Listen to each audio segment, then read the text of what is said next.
how to live your vision with creative execution. Hi, I'm Dianne A, your host here at Someone Gets Me, with an amazing guest today coming to us from Huntington Beach, California. Michele Hiebert is a longtime friend of mine, and I see her as one of the most incredible, visionary, gifted people I've known in a really long time. Since the day I met her, we clicked right away because we both have raced sailboats since we were young. It was our sport of choice. And you don't find too many women who have raised racing sailboats. So instantly we got along. And since then, I have admired her career, her tenacity, the way she executes what's important to her throughout many years. So I asked her to be on the show today to share with us how you can use your creativity with your vision and execute the life you want just like that, because she's pulled it off with all kinds of things, including moving across the country, because I met her in Florida. She lives in California now, and she's lived in Texas and other places as well. So Michele has found a way to make it all work. So welcome to the show, Michele. Hi, Dianne. Thank you for having me. I'm excited. I'm so excited too, because it's true. I've always really admired your work and your commitment to well-being and fitness and health and just being this dynamic person that you are. So thank you for taking the time out of your day. Thank you. So first question, tell us a little bit about how the whole idea of caring about fitness and health really started. When did that start in your life? It actually started very young. I mean, I was raised in a family where we were very, very active. And I think I started racing sailboats and just getting on the water skiing when I was 8 years old. So I've always had physical fitness a part of my life. As I was getting older and trying to figure out what I wanted to do with my life, it's one of those things, do you go out and just shoot for money, or do you go out and shoot for making a good living, but enjoying what you're doing and doing something that you're passionate about? So that's where I've always been passionate about fitness. I wanted to figure out how to be able to make a living through health and fitness. And so that's really where my journey started. Is I wanted to be true to myself and follow my passion, but how was I going to do that? So that's how it started for me. Oh, that's amazing. So did you ever run into any kind of the establishment trying to tell you not to do it that way? Absolutely. Well, I was supposed to get married and have 3 kids by the time I was, 26. So it was, which direction are you going to go? I wanted to go to college and I wanted to be successful. And as a woman in the 80s, that wasn't necessarily the norm. A lot of people were getting married and going that route as a female. And I was very strong-willed. I was very independent. And I wanted to follow my dreams. And that's exactly what I did. So did you ever have time where people were like, they just didn't get you? And they would just look at you like, what is going on with her? How come she's making these choices? All the time. All the time. Yeah, it's especially, I think, in college, where there were so many people going the business route, the accounting route. And I just knew if I got stuck behind a desk, I personally would be miserable, because in my soul, in my heart, I have to be out moving. I have to be interactive with people. I need that type of stimulation. Right. So I think during the 4 years of college, I was trying to figure out, how can I do this and do something I enjoy and not just follow the norm. And that's when I finally found kinesiology as a major, and I was so excited. It's like, okay, here's something I finally get, especially as being a sailor. I was a coach of, I coached sailing during college. And so it was like, how do I spin this off? So yeah, it was a lot of soul searching, a lot of trying to figure out, okay, how can I do this? And how can I do this on alone? I eventually want a mate, but at the same time, I wanted to be able to be self-sufficient. So it was tough.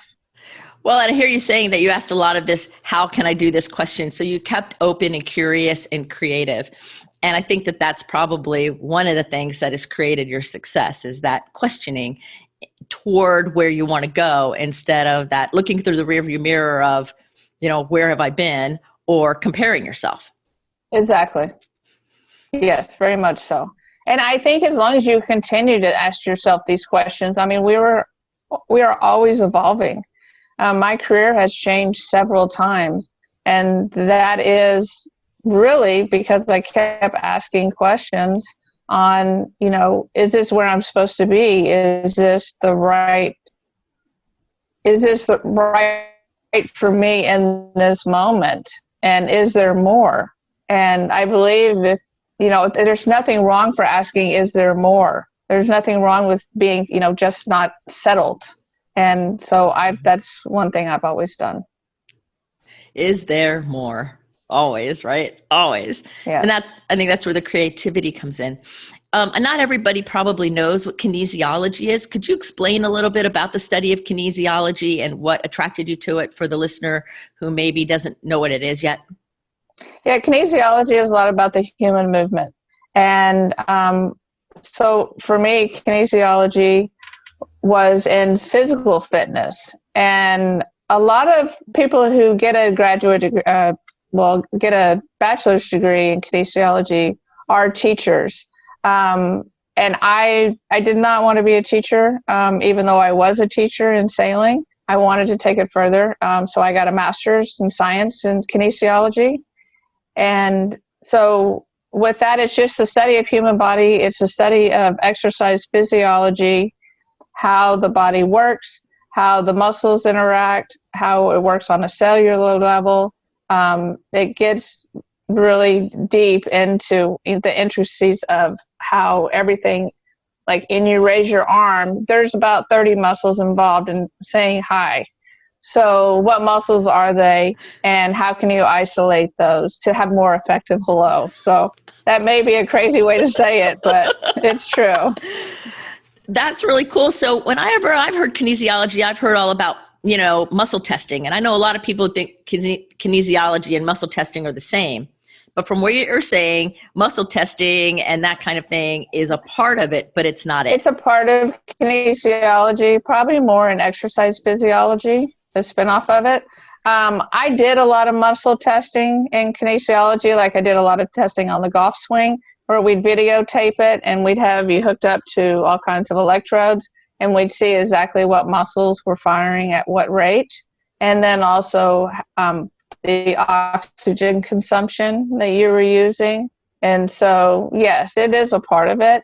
Kinesiology is so general and so broad that once you get into it, you really got to find your niche. I mean, I ended up talking about changing or asking the question, is there more? When I got out of graduate school, I was a cardiac therapist working with the sick. So I completely started out in a different direction than I knew where I wanted to land, but it was an important piece of my journey. I think I became most empathetic because of working in the older population, which helped me now as I work in primary prevention, which is typically a healthier population, trying to keep them from starting the disease or the disease progressing, that's heart disease or diabetes. Right. So you used to be more in the medical model, and now you're more in the prevention model. Yes. Basically. So tell us a little bit about that transition. How did you free yourself from being in the medical model and the intervention medicine piece? And now you're very, very strong with your original passion, and that is the actual health and fitness and in the prevention piece. How did that work? That's a really good question. I think it just evolved. So right out of graduate school, like I said, I was a cardiac therapist. I worked there for several years. If you want a feel-good story, I can tell you how I got that job, but we won't probably go into that one. I had tenacity is how I got my first job out of graduate school, because no one wants to give you a job because you don't have any experience. Well, how do you get experience if you don't have a job? So how'd you do it? How did you do it? All right, I'll tell you. So I want to hear it. Okay, so right out of graduate school, I had this guy named, well, I'll leave him nameless. There was a guy who I graduated with, and he and I both went for this job as a cardiac therapist in a hospital in East Texas. Now, when I interviewed, I didn't get the job. I went home. I was so upset. It's like, why didn't I get this job? Did I have bad interview skills? What was my issue? And instead of just crying about it and just walking away and saying, well, there's something else out there, I wanted that job. So I went back in there and I asked for a meeting with the guy who interviewed me. Mm-hmm. And we sat down and I said, sir, I wanted this job so bad. And I understand that I didn't get it, but can you give me any constructive criticism on what I did wrong so I can learn and hopefully it won't happen in my next job? And he said, Michele, really, there wasn't any one thing in the interview. We just felt like Eric was a little, I said his name, but you don't know his last name. He knows the story and he knows I tell it, so it's okay. That he was a little better fit. And I told this gentleman, I said, you are wrong. You are absolutely wrong. You have no idea what I had to offer. I am the best person for this position. And he said, I'm sorry, we've offered the job to him. And I said, give me an internship. I will work for you for free. Just let me show you what I can do. And he's like, Michele, I was not going to give up Dianne. And so he called me back a week later and he said, I got you an internship, a 60-day internship, and you can start Monday. And so I was so excited. So I went in there. To make a long story short, within 1 year, I was this person's boss. I had the internship, a 6-day internship. After 30 days internship, they found me a job that didn't exist. They made a job position so I could actually work there as a paid employee. And as the year went on, I ended up being this person's boss. So it was, a great way is if you want something, go for it. Never give up. You never know. You can never really see the obstacles that are in front of you if they're blind, so why not ask? So I did, and I got it. And that one person, you have no idea how much he changed my life. This guy who gave me this job, who made this job for me, is the reason he and I 2 years later both ended up leaving the hospital and going and working for a world-renowned scientist named Dr. Saperko out of Berkeley. And he got a job there, this guy who didn't hire me the first time. He got a job with this company doing amazing things in genetics. Mm-hmm. The first person he hired once he got to California was me as the director of program development. It was crazy if you think about it. So this is the guy that told me, no, you're not the right person for the job. And he and I ended up working together for a decade after that at 2 different places. So he had a huge impact on my life. That one decision I made to go back in and fight for that job changed the course of my life forever. It was crazy. And I don't know that I can explain the impact of how big that one decision was. Well, it was like completely life-changing. It completely shaped the course of your life. It reinforced for you that your tenacity and your going after something is a valuable asset of yours instead of staying in fear and staying back. And a woman in the sciences has, especially then, was rare. So there are so many things that you overcame in that one, going back in there and saying, I want the job and this is why, and give me an internship, like give me a shot at, even if I have to do it for free. Right. And not being afraid. And so that's an example of using your creativity to execute something, right? Where, okay, you had to get creative. You had to think outside of the box. You had to take a risk, right? And then you had to execute it. You actually like go down there and get an appointment and talk to the person. It wasn't like sitting on the couch lamenting, oh no, I didn't get it. It was no, hold on a second here. This is where I'm going. Yep.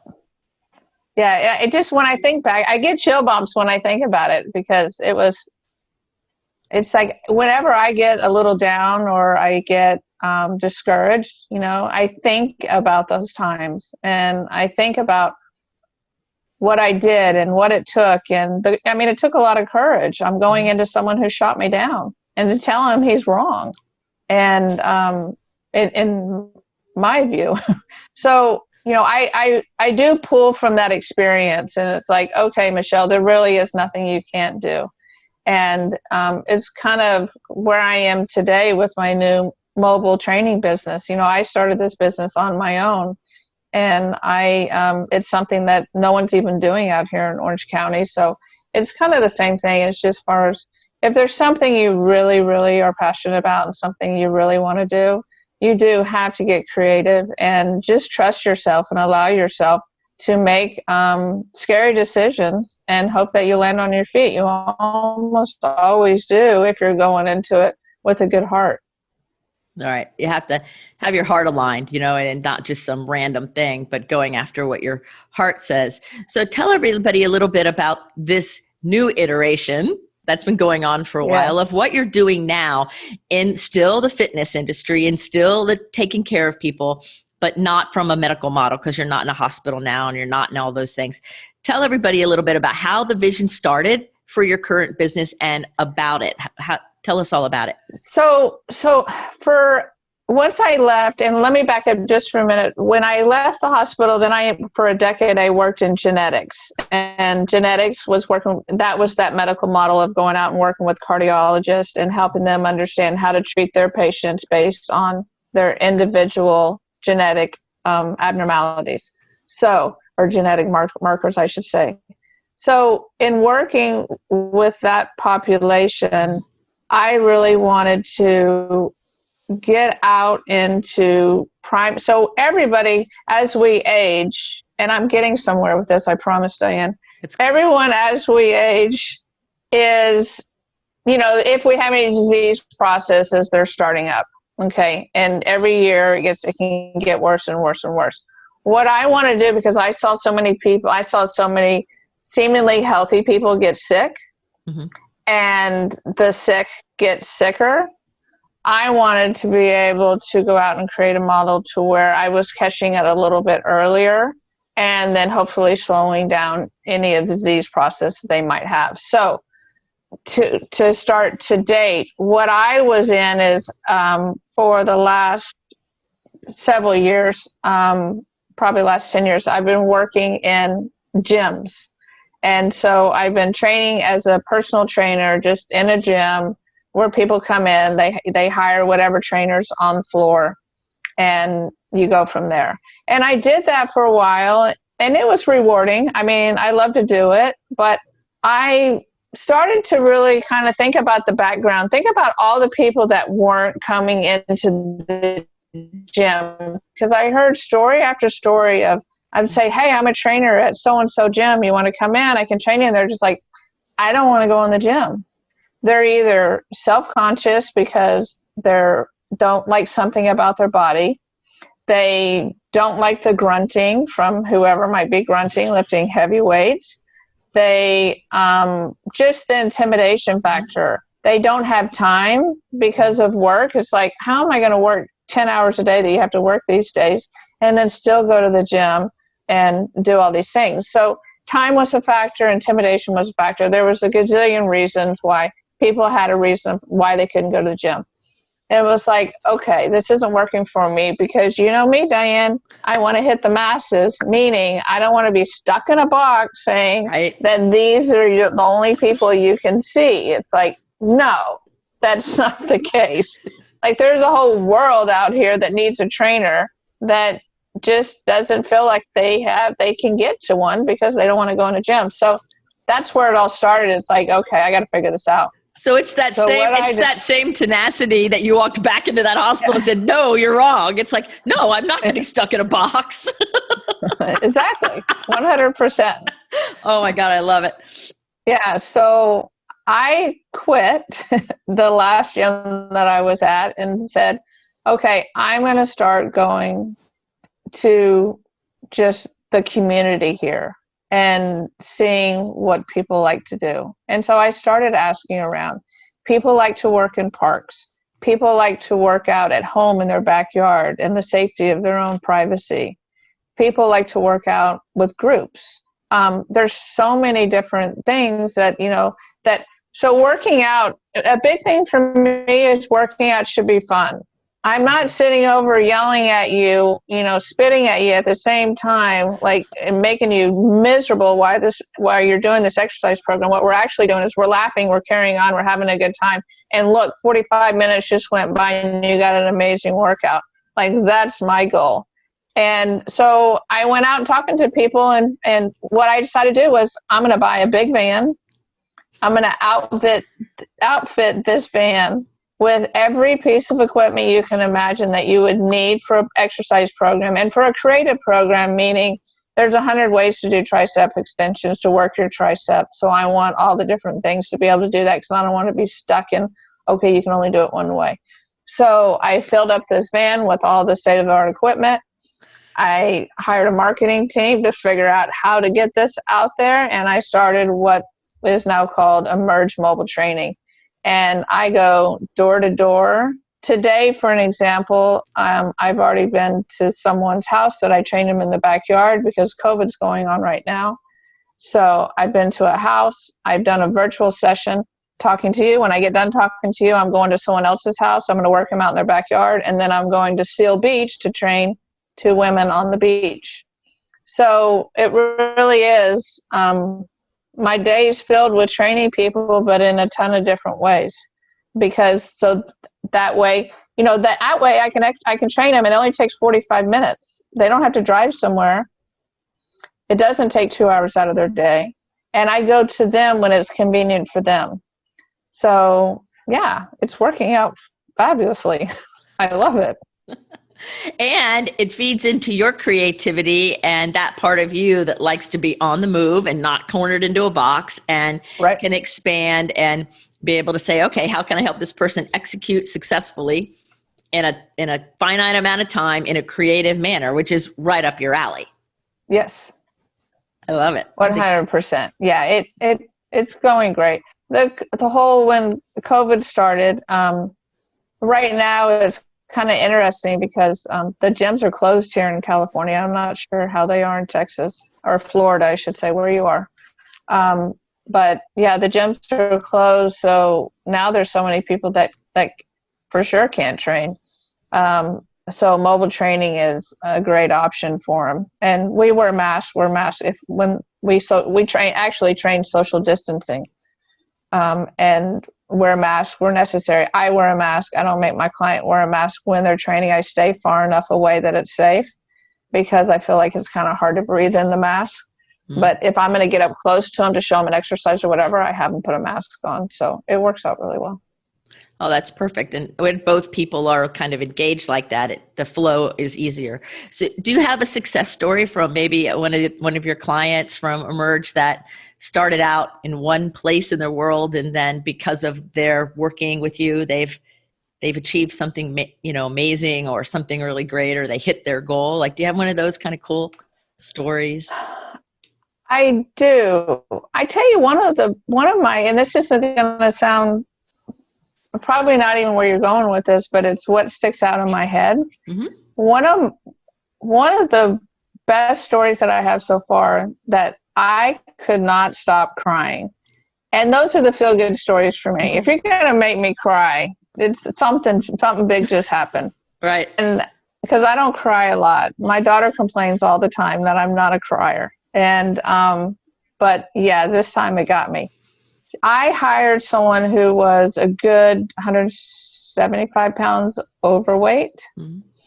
And this person, if they got down on the floor, would have to call 911 because they would not be able to stand up.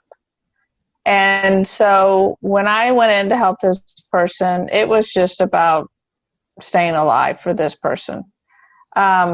They needed to lose X amount of weight, and they needed to do it so they could be around for their grandkids, and they could be around for, right. Another decade. So I got in working with this person, and my one and only goal for this person in the beginning was to be able to stand up off the floor. if this person fell on the floor, I wanted, and it sounds so simple, Dianne.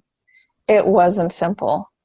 This person could not get off the floor to save her life. And we worked on it, and we worked on it, and we worked on it.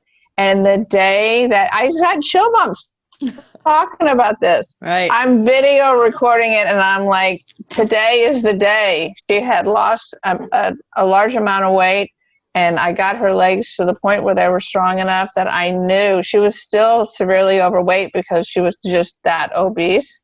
And she got down on the floor, and I said, here we go. This is going to happen. I feel it in my gut. You're going to stand up today. And I had a couple of the people in the background, and I told them, I said, she's going to stand up today. And can you please cheer when it happens? And I didn't know if she was going to stand up. Something in my gut told me she was going to stand up. And I'm video recording it, and I said, do it. Just do it. And she looks at me like, okay, I'm not going to do it now. And I said, do it. And she stood up. And I start bawling, and she starts bawling, and she stood up. I'm recording it. Of course, I dropped my camera because I'm so excited. And then I said, get out and do it again. She's like, what? I just did it. Like, don't ruin my moment. And I'm like, I want you to prove to yourself this wasn't a fluke. Do it again. And she got down and she stood up again. And it just, it's one of those things that's like, yes, this is why I do this. This was so life-changing for this woman. It was crazy. I mean, you just had to be there. It was just unbelievable. And I do this because I do care about people. I do want to see them successful. I do want them to feel good in their body.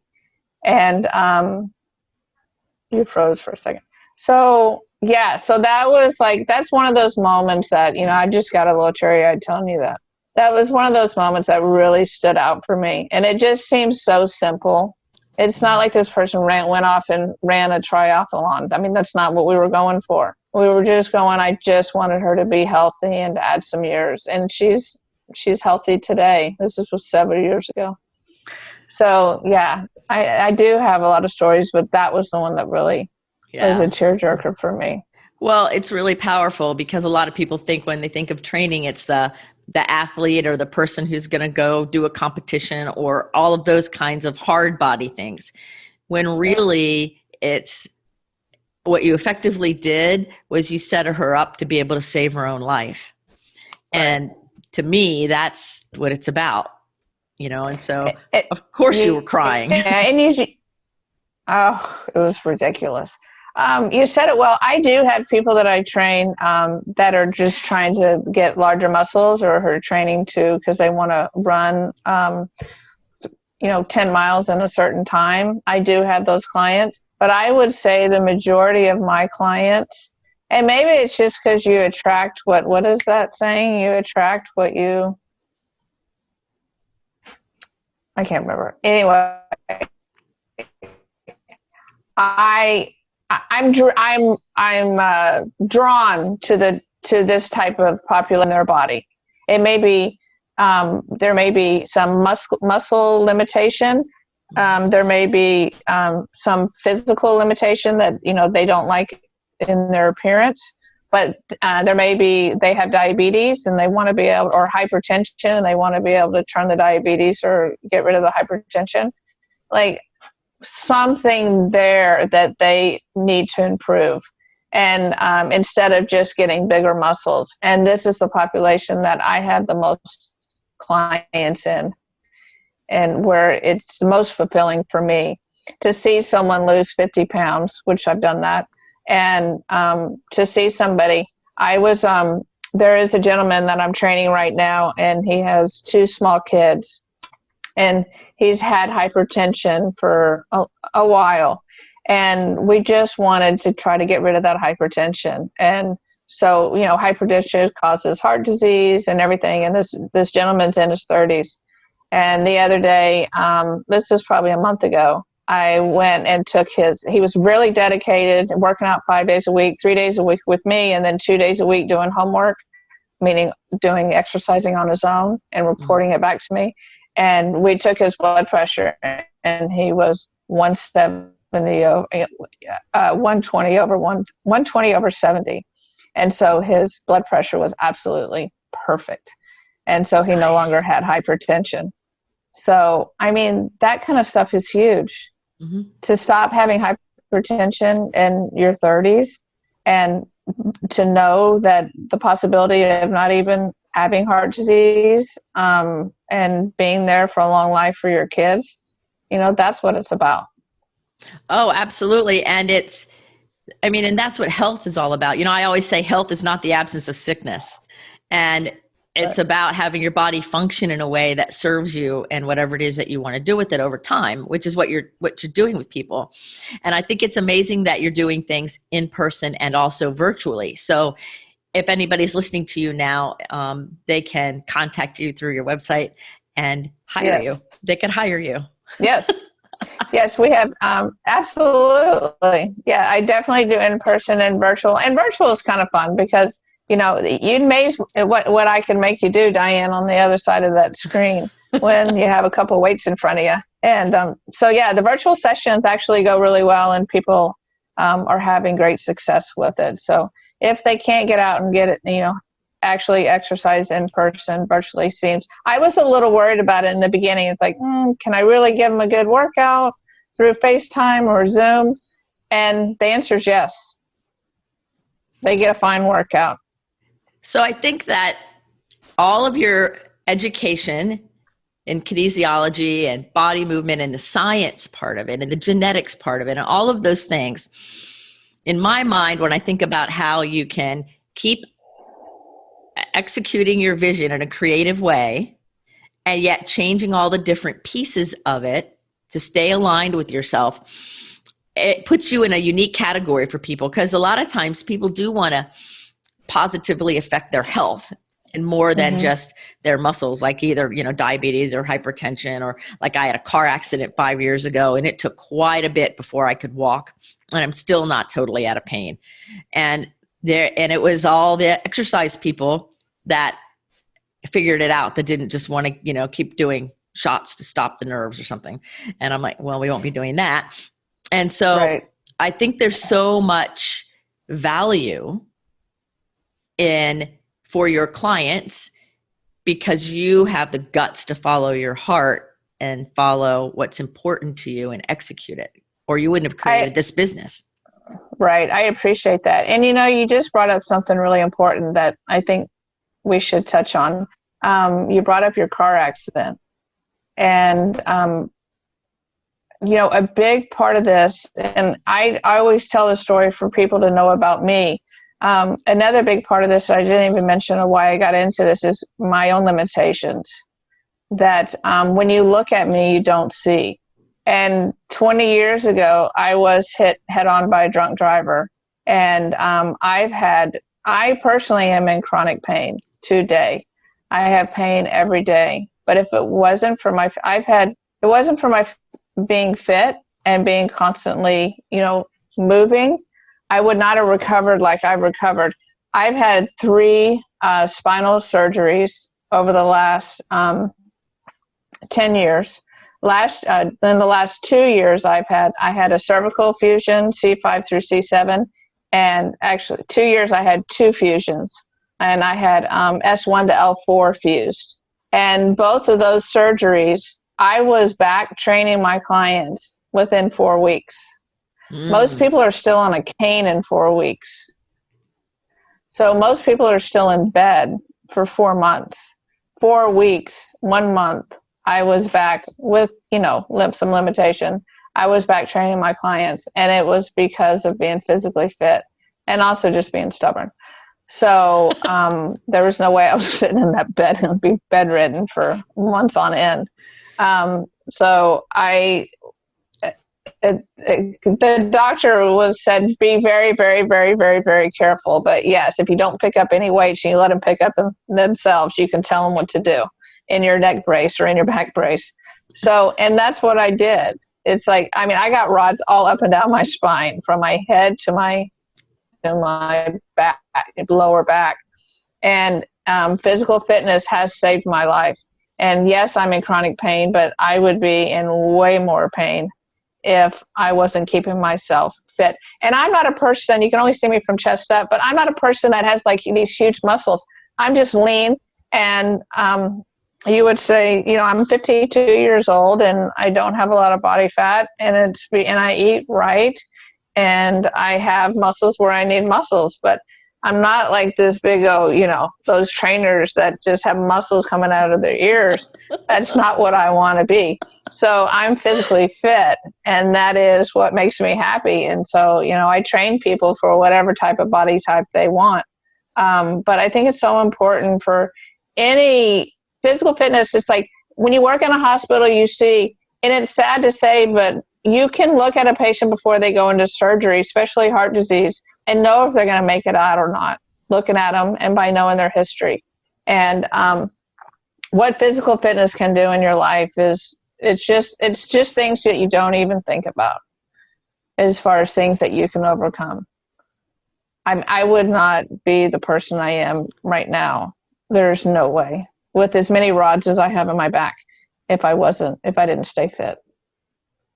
So I think it's just important for people to realize, you know, even if they have limitations, they can still go out and do it. And trust me, I have limitations. And I think that makes sense. That you're making a ton of sense. And I think it's really valuable because I'm sitting here listening to you, and I'm sitting here running through my mind all the excuses that I have heard in my lifetime and or said myself about not doing whatever it is we're supposed to be doing. Whether it's our fitness or whether it's eating right or whether it's, you know, doing whatever the right thing is for our own well-being, and how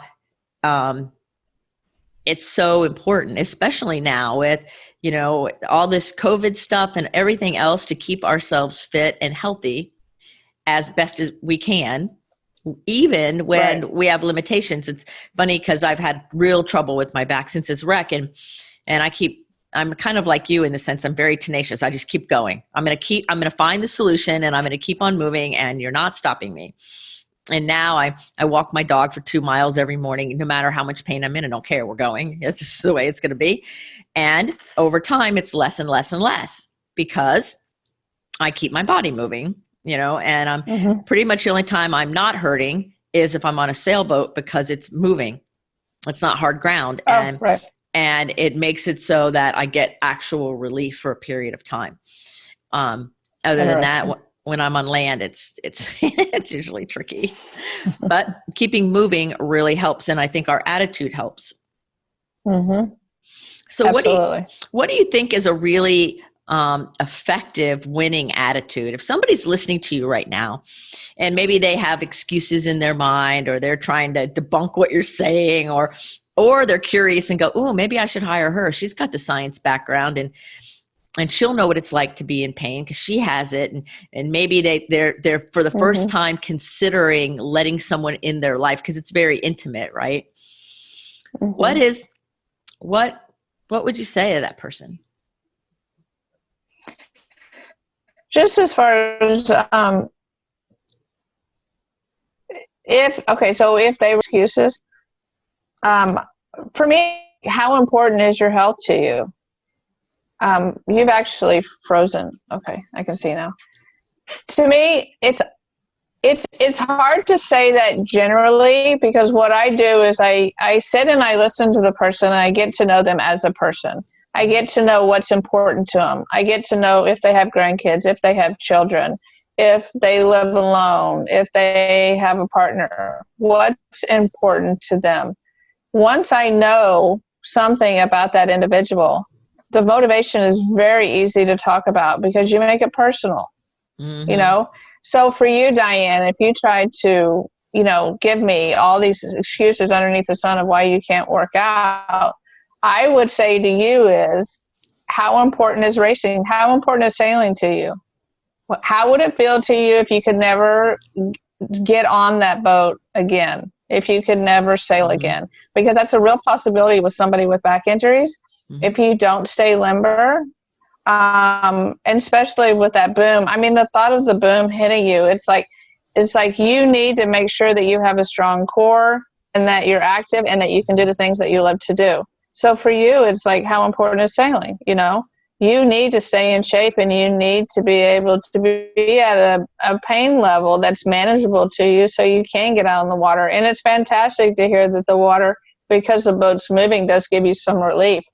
But yeah, it's, it's how important is something to that person, because your health and fitness, all that's health and fitness is number one, because everything else is taken away if you're not here to enjoy it. So I'm one of these that I'm very individual. I need to get to know the person. I need to talk to the person. I need to see what's important to that person. I mean, I have some rah-rah cheers, never give up. I could give you a lot of,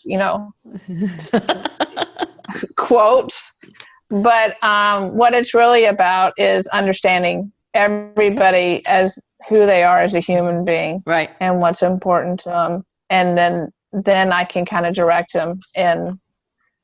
Does that make sense? As far as to get excited about it. For me, it's, being able to see my daughter grow up, and what is she's about to start college. So what's her life going to look like? And I want to be able to be a part of that and be able to be active. And so for me to be bedridden is a very real possibility.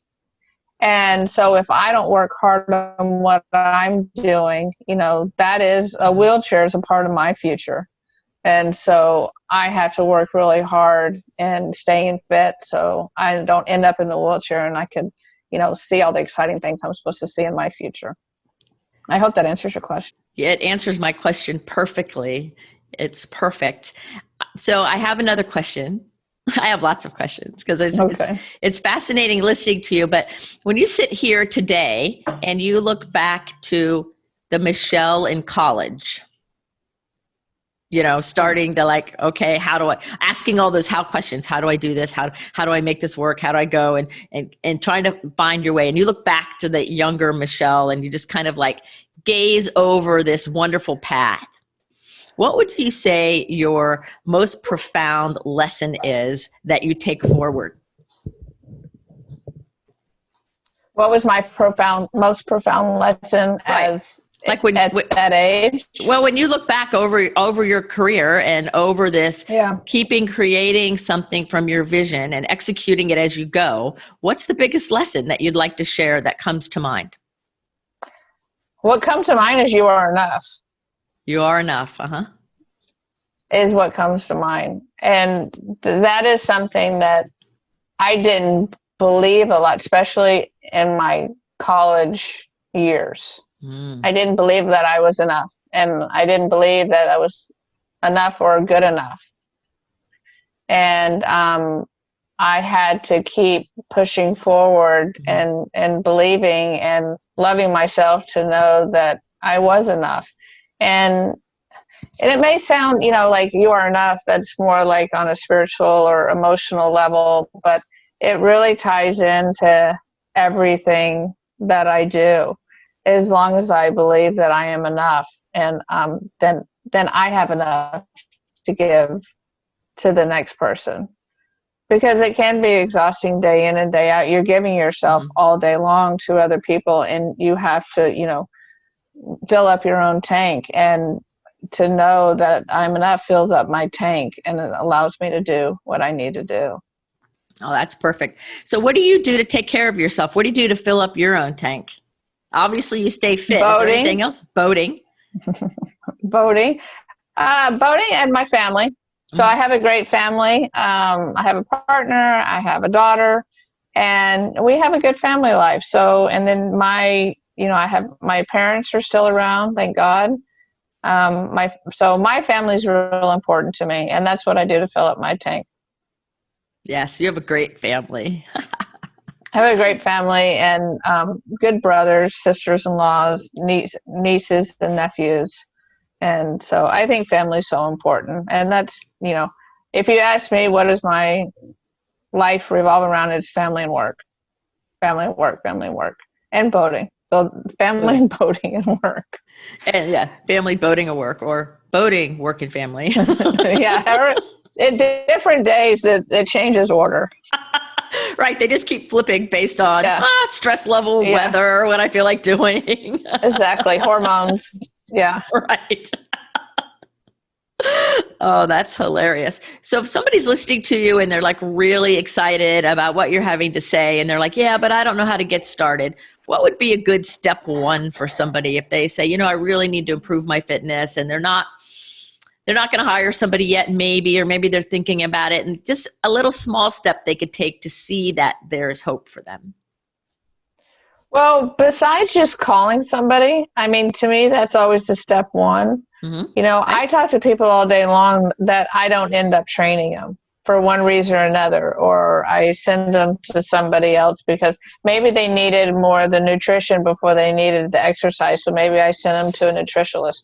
But I think it's calling somebody and talking to somebody about what their situation is and what their desires are and what their hopes are, and that allowing that to take place first, just to see some progression.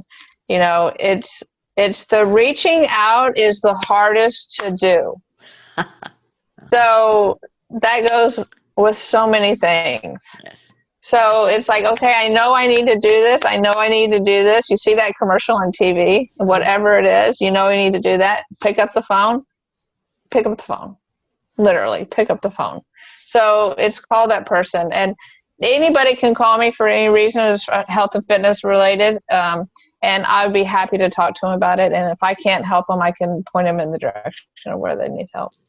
So there you go. Now, if you're listening to Michele and you're not sure, or you're confused, or you're scared, she's a safe person. Yes. I've known her for a ton of years, and she knows how to listen with an open heart. So give her a call or reach out to her. All of her contact information is in the show notes for you. So you just click on there or follow her on social media, and you'll see that everything she's saying completely lines up with what I know about her, of course. So I have another few questions, and they're kind of a little bit more personal about just your journey as a really amazing, gifted, creative person. So in all of your travels and everything through your lifetime, what's the most memorable food you've ever eaten? Sushi. Sushi. When I first landed in California, back when I was in genetics, and I moved to San Francisco, I came across sushi. It changed my life. I love sushi. I made a monster out of my child. She loves sushi now too, so her tastes are very expensive. I would say sushi. Mm-hmm. All kinds of sushi. I'm with you. The first time I tasted it, I'm like, oh yeah, sushi rocks. So yes, I'm trying it's healthy too. It is healthy, and it's good for you, and it tastes good. Has a taste. I like things that have distinctive tastes to them. Yes. That's wonderful. So one last question, and it's one of my favorite questions. If you were going to have a billboard that was the whole world was going to see with your quote or your thing on it to send the message to all people, what would your billboard say?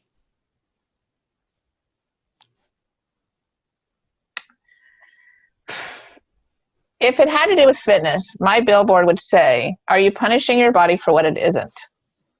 Ooh. Is what my billboard would say. Yeah, that's a very good question. Are you punishing your body for what it isn't? It isn't. Think about that one. That's a good one.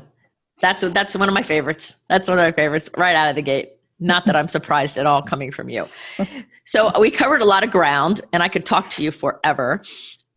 Is there something that you wanted to talk about today, or that you feel really led to share with listeners that I didn't ask you about, or you're feeling that I really would like to say this? Is there anything left unsaid? No, I really appreciate. Well, one, I really appreciate you having me on the show, and I always love to be surprised about what you're going to ask. So, in all the years that I've known you, Dianne, you never fail me. So I think we covered a lot. I think the one thing is just that For the people that are scared and are intimidated and feel like, exercising is a punishment, that I just hope what they can take away is that it doesn't need to be a punishment. It can be fun. Most of my training sessions, they're bummed when the 45 minutes is over. Most people go into them and it's like, oh my God, this is going to be the longest 45 minutes of my life. It's going to be grueling. I'm going to be miserable. And it doesn't have to be that way. It's that way with a lot of trainers, but it's not that way with my trainers. So I have trained my trainers to train with my style because I believe in it. And the style is to enjoy yourself and to laugh and to challenge yourself, to have fun in the process. So it doesn't have to be as scary as it seems on TV when you see people training. It doesn't have to be that way. Yeah, I think that's a really good point. It's not like what you see on TV. It doesn't have to be. No. There's always the right person and the right fit for whatever the goal is or whatever our personalities are and all of those things. I've had trainers that are in your face, and I've had trainers that I laugh so hard that half of my ab workout is laughing, Right, We're exactly. laughing so hard. And I'm like, and my stomach hurts the next day. And I'm like, but I didn't even do abs. And I'm like, oh yeah, Did I laugh the whole time? You did. That's abs. Right. And it doesn't have to be grueling. I can make it grueling if you want it to be grueling, but it doesn't have to be grueling. And that's the key. I do have people that they're so serious, they want to go in, boom, boom, boom, and get it done. And they don't even want you to talk to them if you're not telling them exactly what weight to pick up. And I do that too, but it doesn't have to be that way, is the key. Yes. So you can match it to yourself. Yes. Everybody's individual, and training needs to be individual. So I've always prided myself on being creative and treating every single buddy as an individual, and their training is specific to them. There's no 2 sessions that I ever do that are like. And the trainers that keep doing the same thing over and over and over just need to not be trainers. Yes, I totally agree with you. So everybody, you've been listening to Michele Hiebert, my longtime friend and visionary who is amazingly gifted and creative. And the thing that I love about Michele is her tenacity and her execution of following her heart, her vision, and her mind. So reach out to her and let her know you heard her on the show. And if you have any questions or you need a little support or you need that little push to get going, reach out to her or call her, because when she offered it, I know her, she meant it. So thank you. Thank you for being on the show with us today. Thank you, Diane. Well, remember, everybody, to put your face to the sun so the shadows fall behind you, because you're a rock star and you're here on purpose with a purpose. So go out there and let your light shine and be amazing and awesome. Until the next episode of Someone Gets Me, be well.